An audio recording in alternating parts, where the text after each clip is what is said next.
ব্যাংকে ঢুকছে অন্নপূর্ণা যোজনার ৩,০০০ টাকা করে। কারা পাবেন না এই প্রকল্পের সুবিধা স্পষ্ট করে জানিয়ে দিলেন বর্তমান মুখ্যমন্ত্রী শুভেন্দু অধিকারী। যারা অলরেডি অন্নপূর্ণা ভাণ্ডার প্রকল্পের জন্য আবেদন করেছেন, ফর্ম ফিল আপ করে জমা দিয়েছিলেন, তাদের অ্যাকাউন্টে গতকাল কিন্তু ৩,০০০ টাকা করে সরাসরি টাকা ট্রান্সফার করা হয়েছে। ২৮,২৫,৭৬৯ জনের অ্যাকাউন্টে কিন্তু এই প্রকল্পের টাকা ছাড়া হয়েছে। এবং যারা এখনও পর্যন্ত এই অন্নপূর্ণা যোজনা প্রকল্পে আবেদন করেননি বা আবেদন করতে যাচ্ছেন, তাদের কিন্তু যেভাবে আপনারা আবেদন করবেন সেভাবে আপনাদের ভেরিফাই করে টাকা দেওয়া হবে। অর্থাৎ আজ ৬ থেকে ৭ দিনের মধ্যে প্রত্যেক সপ্তাহে টাকা ছাড়া হবে বলে বর্তমান মুখ্যমন্ত্রী জানিয়ে দিয়েছেন। তা আপনারা যারা কারা কারা টাকা পাবে না সেটাও কিন্তু স্পষ্টভাবে জানিয়ে দিয়েছে। এবং যারা আবেদন করবেন তাদের কী কী ডকুমেন্টস লাগবে, কিভাবে আপনারা আবেদন করবেন, অলরেডি অনলাইনে আবেদন প্রক্রিয়া শুরু হয়ে গিয়েছে, অফলাইনে আপাতত বন্ধ হতে চলেছে। অন্নপূর্ণা ভাণ্ডার প্রকল্পের সুবিধা পেতে হলে আপনাদেরকে কি করতে হবে, কি জানালেন বর্তমান মুখ্যমন্ত্রী শুভেন্দু অধিকারী, আজকের এই ভিডিওতে আপনাদেরকে বিস্তারিত জানাবো। তার সঙ্গে কাদেরকে এই প্রকল্প থেকে বঞ্চিত করা হচ্ছে সরাসরি সেই ব্যাপারে কি জানিয়েছেন সেটাও আপনাদেরকে জানিয়ে দেব। প্রতিশ্রুতি মতো ১ জুন থেকে শুরু হয়ে গেল অন্নপূর্ণা যোজনার প্রকল্প।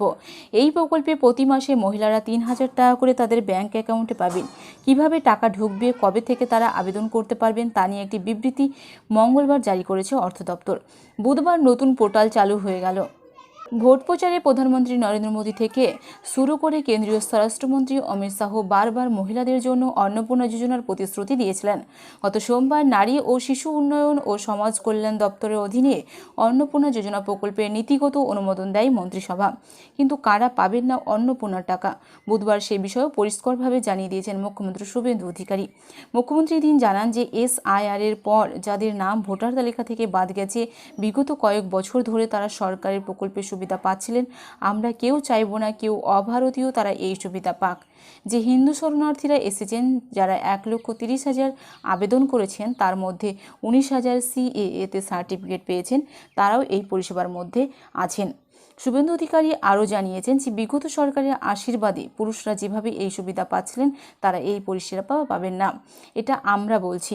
আমরা এই প্রক্রিয়াকে ৩ মাস ধরে চালাবো। যখন যখন ফর্ম আসবে ভেরিফিকেশন করব, তখন ৩,০০০ টাকা করে পৌঁছে যাবে। ২৮,২৫,৭৬৯ জনকে নথিভুক্ত করতে পেরেছি। এদের অ্যাকাউন্টে টাকা ট্রান্সফার হবে আজ।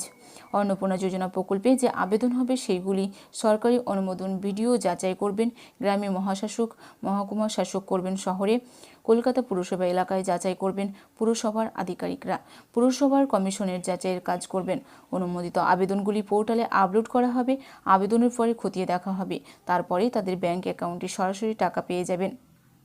গতকাল বুধবার মুখ্যমন্ত্রী শুভেন্দু অধিকারী জানিয়েছেন ২৮,২৫,৭৬৯ জনকে এই প্রতি মাসে অন্নপূর্ণা যোজনার আওতায় যে সমস্ত মহিলারা অন্তর্ভুক্ত হয়েছেন তাদেরকে সরাসরি ৩,০০০ টাকা ট্রান্সফার করা হয়েছে তাদের সরাসরি ব্যাংক অ্যাকাউন্টে।